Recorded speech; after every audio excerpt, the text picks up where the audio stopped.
Hi, boys and girls. We are back. This is Abby, and I'm with Mrs. Lubitz. Hi, friends.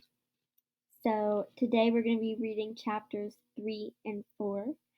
And what do you think about these ghosts? I don't believe in ghosts. There's no such thing as them. But what do you think? They're talking about smoke coming out of the bathroom or the fog. What do you think it could be? I don't know, but let's just start reading to find out. Well, it could be water vapor.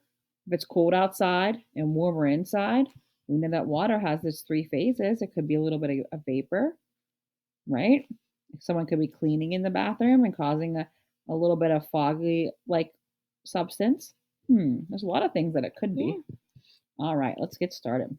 Chapter 3. Who's that ugly guy? He's not very nice. Even before Ivy and Bean were friends, they had both been in Miss Aruba Tate's second grade class. They didn't sit together, but after the day they threw worms at Bean's sister Nancy, they asked Mrs. Aruba Tate if they could share a table. Miss Aruba Tate just loved it when people were friends. She smiled and said, "That's wonderful, girls. The two of you will be a great team." After a minute, though, she added, "But if there's talking, I'm going to have to separate you." Who does that sound like? I think that's one of Mrs. Libitz's roles. So far, Ivy and Bean had been separated 6 times. This was not a big surprise. Bean had been separated from everyone in the class at least once. No matter who she sat next to, Bean talked. Even McAdam, who mostly talked to himself, he had to be separated from Bean. Once Miss Aruba Tate had Bean sit by herself, but Bean just talked louder.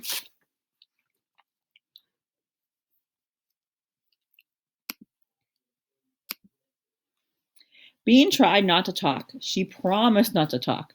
But every day she talked. Mostly, she was trying to be helpful. She was trying to explain things to kids who didn't understand. For example, regrouping. Eric didn't understand regrouping. Mrs. Aruba Tate had explained it, but he didn't understand it.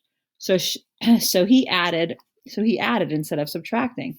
Bean couldn't stand to watch him add when she knew he was supposed to subtract. Just knowing that he was adding made it impossible for her to do her own subtraction. She had to tell him that he was doing it wrong. She had to tell him how to do it right. Bean is only responsible for Bean, Mrs. Aruba Tate kept saying. But Bean thought that wasn't true because Mrs. Aruba Tate also kept saying that a class was like a family, and families were responsible for each other. When Bean pointed this out, Mrs. Aruba Tate opened her mouth and then closed it again. Ivy was very quiet. She was the quietest kid in the class. So Mrs. Aruba Tate kept putting Bean back with Ivy. I think she hopes it will rub off on me, Bean explained to her mom. But so far it hasn't. Even though she hasn't learned how to be quiet, Bean had learned a lot by sitting next to Ivy. One thing she learned was that Ivy wasn't as quiet as she seemed. Ivy talked. She just talked softly that no one could hear her. After lunch, the second graders had science. They were doing a unit on dinosaurs. Bean's favorites were the ones that had big bony skulls. They cracked together when they fought. Ivy liked the bird dinosaurs with feathers and sharp claws. Sorry, the dog's in my way. Sharp claws and red eyeballs. Today, the second graders were learning about swimming dinosaurs. Actually, they weren't dinosaurs at all, Mrs. Aruba Tate was saying. These prehistoric creatures were called marine reptiles.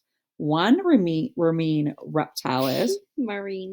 So think about marine. We learned about that when we talked about At Home in the Ocean, a story probably months and months and months ago. And so that means that's a water animal. So someone who's a marine reptile that would be in the water. So marine is in the water. Yeah. just like marine biologists study water creatures. Mm-hmm. And look at this word. Pterodon. Remember that from if you read the Magic Tree House, the first book in there, they were talking about dinosaurs. Yeah. Eric hollered, waving his arms in the air. Oh, I don't know. Plesiosaurus, breathed Ivy, so only Bean could hear her. Plesiosaurus, said Bean out loud. Check them out. Pretty cool. Mm-hmm. I like the way that Emma is raising her hand. Emma, said Miss Aruba Tate. Emma stared at her. I forget. Miss Aruba Tate said, Bean, will you repeat what you said? Plesiosaur, said Bean. Ivy said it, really. Thank you, Ivy and Bean, said Miss Aruba Tate. Then she held up a picture of something that looked like a whale and a giraffe glued together. Who's that ugly guy? Dusset shouted. Then he laughed so hard that he fell out of his chair. Dusset! I don't know if I'm saying his name right, sorry. Dusset, will you please go sit on the rug, said Miss Aruba Tate. Do sit, Dusset. Maybe. Deuce it, oh, Eric. He fell out of his chair, too. Miss Aruba Tate put the picture down in her lap. Class, if you can't make more mature decisions, I will have to put our marine reptile materials away, she said. Is that what I should do? No, the second grade muttered. Feeling ashamed, they loved marine reptiles and they loved Miss Aruba Tate. Miss Aruba Tate smiled. She held up the picture. Now, the largest of the plesiosaurs was the elasmosaur. As you can see in this picture, it had an extremely long neck. Does anyone have a theory about why such a long neck would be useful? Think about a giraffe. Why is a giraffe's neck useful for it being so long? You could wrap it around somebody's body and squeeze them until they were dead, yelled Drew. Oh, that's terrible. Like this. He put his arm around Vanessa's neck and began to squeeze. Drew, stop that! I wasn't going to do it for real. I was just showing. Bean raised her hand. Maybe they could reach up out of the water and eat birds or something. That's an interesting theory, Bean, said Miss Aruba Tate. Does anyone else have a theory? Other way around, Ivy murmured. What? Said Bean. They reached down under the water, breathed Ivy. Ivy has a theory, Miss Aruba Tate, said Bean. Do you want to share it with the rest of us, Ivy? Asked Miss Aruba Tate. The Almosaurus probably used its long neck to go down to the seafloor and eat stuff from there, said Ivy softly. Very good thinking, you two. Mrs. Aruba Tate smiled. And Drew, your theory may be correct as well. Please leave Vanessa alone. But unfortunately, we have no way of proving these theories, one way or the other, since the Almosaurus is, what's the word, boys and girls? Extinct, they hollered. So extinct means that it doesn't live anymore. Dinosaurs are not alive anymore. We only have ever found their fossils or their bones. So that's how we know they existed. But they are definitely not roaming the earth anymore. Except for the Loch Ness Monster, said Ivy softly. Yes, Ivy, said Mrs. Aruba Tate. Can you name another type of marine reptile? Said Ivy. She was stuck. Mrs. Aruba Tate probably didn't believe in the Loch Ness Monster. Ivy couldn't think of any other marine reptiles. I said, Can I go to the bathroom? Oh, said Mrs. Aruba Tate. Go along. After the door had closed behind Ivy, Bean waved her hand in the air. Mrs. Aruba Tate, I have to go too. Are you sure, Bean? Asked Mrs. Aruba Tate. Yes, bad. Bean held her breath, trying to turn her face red. If your face was red, Mrs. Aruba Tate usually let you go. Mrs. Aruba Tate still looked doubtful. Go on then, but come back ASAP. ASAP was Mrs. Aruba Tate's word for fast. And ASAP means as soon as possible. Yes. Okay, that's it. No, it's not. The next chapter, 4. Okay, chapter 4, the portal. The portal. Ivy was standing outside the bathroom door. She was staring at the ground. "What you looking at?" asked Bean. "Portal," said Ivy, pointing to a whitish stain on the cement. "What?" "It's a portal. A door to the underworld. This is where the ghost is." Oh boy. Coming in, Ivy kneeled down to touch the stain. Bean felt a little shiver on the back of her head. A haunted bathroom was cool, but a door to the underworld was creepy. The stain did kind of look like a ghost. She didn't feel so excited about the ghost anymore. "Why would a ghost come to our bathroom anyways?" she asked, kneeling beside Ivy. "The school was probably built on top of graves," said Ivy. "When they do that, it disturbs the spirits, so they wander around, all sad and miserable, haunting whatever was built on top of them." "But it's not our fault. We didn't decide to build the school here." Ivy shook her head. "Ghosts don't care." Her voice got mysterious. "And now they will seek revenge on the intruders who ruined their graves." "Revenge?" said Bean, staring at the spot. She imagined cloudy shapes rolling down the breezeway toward Miss Aruba Tate's classroom. "They'll be pouring in," said Ivy. "An army of ghosts." "But there's just one now, right?" said Bean quickly.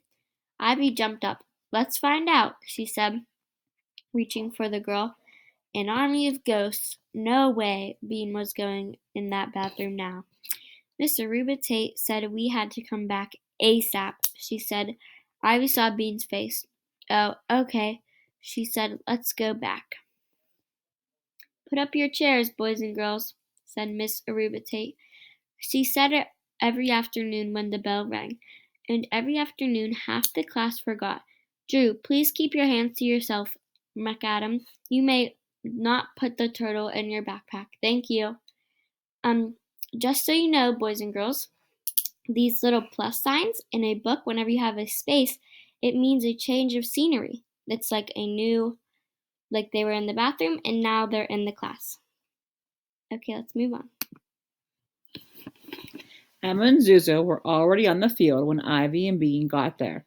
They weren't doing cartwheels, they were just waiting. "So," said Emma, "tell us." Ivy explained about the milky cloud and the girl coming out of the bathroom shivering, about the moaning noise, and about the yellow eyes that shone like flashlights. When she was done, Emma and Zuzu turned to look at the blue bathroom door. "No way," said Zuzu. "I don't see anything," said Emma. "That's okay. Some people just can't see them," said Ivy. "Bean can." Bean nodded. "Some people can't see them, but she could." "But wait," said Emma. "If there's a ghost, I want to see it." She leaned forward, staring at the bathroom. "Keep your eyes open for a long time without blinking," Ivy suggested. Emma popped her eyes at the door. A girl ran down the breezeway and into the bathroom. As the door swung shut, Emma said, "I see a cloud. It's a milky cloud, like you said." "Yeah, that's it," Ivy said, nodding. Zuzu popped her eyes too. "Is it glowing? I thought I saw something glowing." "That's the eyes," said Bean. "You must be seeing its eyes." She felt important helping Zuzu see the ghost. "What are you guys doing?" It was Leo with a soccer ball under his arm. "Look," said Ivy, pointing. The girl was coming out of the bathroom. "See how she's rubbing her hands? That's because she just walked through the cold mist. She's probably shivering too." Leo looked at Ivy. "What?" "There's a ghost in our bathroom," Bean explained. "It's like walking through a cold mist," said Emma. "And it has glowing eyes," added Zuzu. "You guys are wacko," said Leo, dropping his ball on the ground and pretending to kick it. "There's a portal to the ghost world right outside the door in the cement," said Ivy to Emma and Zuzu. "Bean and I found it when we went to the bathroom. Come on, I'll show you." "A portal?" said Emma. "What's a portal?" "It's a doorway to the underworld," Bean explained. Oh, Emma stood still. Bean understood how she felt.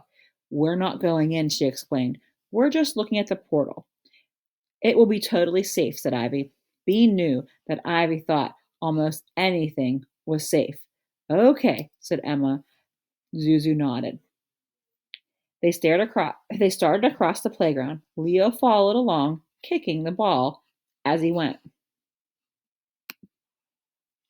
Okay, we're gonna stop here, boys and girls.